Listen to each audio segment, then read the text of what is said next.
Hüseyin bir müsahibə veribdir ki, Azərbaycan dövlətinin İrana silahlı qüvvələr yeritməklə müdaxilə etmək hüququ var deyə. Xanım, bu məsələ bilirsiniz nədən gedir? Bu Pənah Hüseynin bu fikrini müsahibə verib. Biz geri ciddi almayaq. Niyə? Pənah Hüseyin deyir ki, biz buradayıq. Buranı müzakirə eləməliyik. Pənah Hüseyin buradan danışır. Son həddir o. Azərbaycan elə bir durumda özünü hazırlamalıdır ki, hətta milletin və dövlətin taleyi həll olunan anda bütün resurslar heç bir nəticə verməyəndə əskəri gücünü də işə salmağı bacarmalıdır. Çünki bir milletin taleyi həll olunur, dövlətinin taleyi həll olunur, hər şey hazır olmalıdır. Və ordu nədən ötürüdür? Əskər nədən ötürüdür? Silahlar nə üçün alırıq?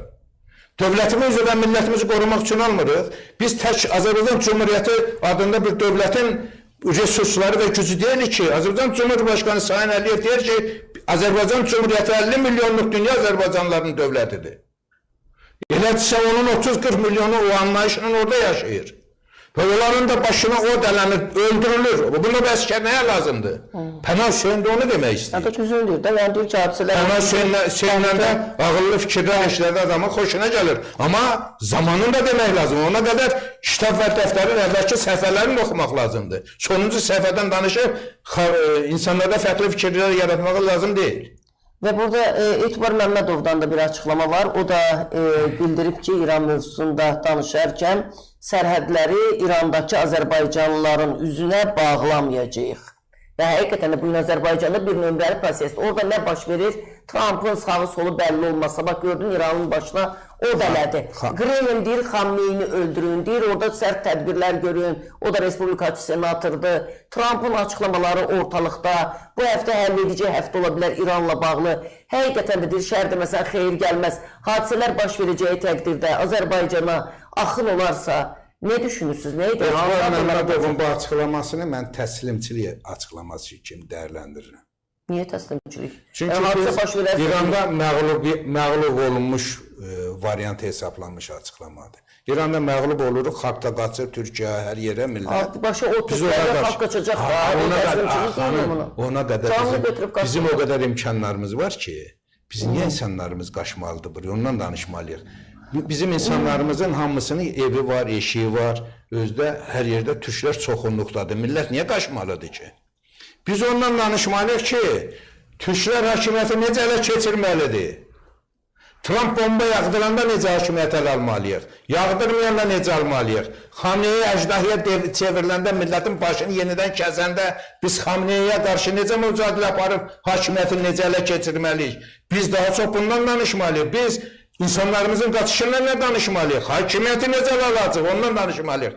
Tehran hakimiyyəti necə ələ keçirəcək? Ondan danışmalıyıq. Millətimizi o şuurda təşkilatlandırmalıyıq.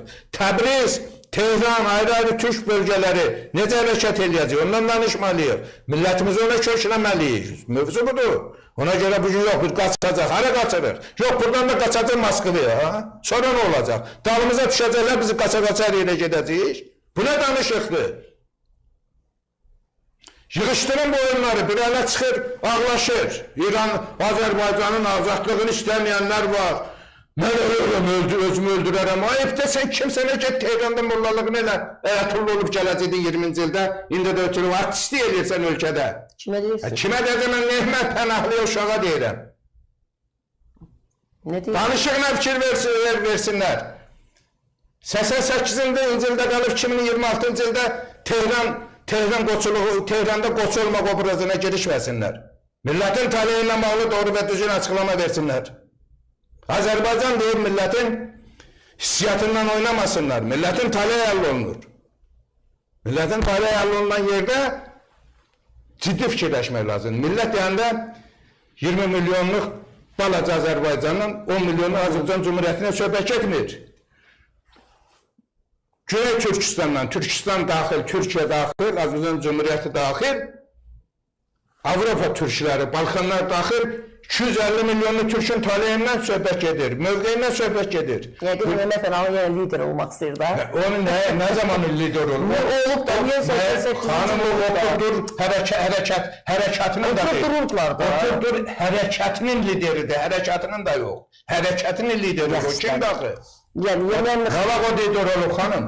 Ancaq provokasiya eləsin, qızına gələni danışsın, ömür boyu. Ağlına gələn şeylər yox ha. Yanından keçən nə var, onu tutub kimi danışmaqdan başqa əllərindən bir iş gəlmir. Bu gün də İsrailin əlində oynayır. Ağzına gələn danışır, öz yalandan anti-İsrailçilik eləyir. Əməlləri İsrailin Netanyahu'nun əlini oynamaqdan başqa bir şey deyil.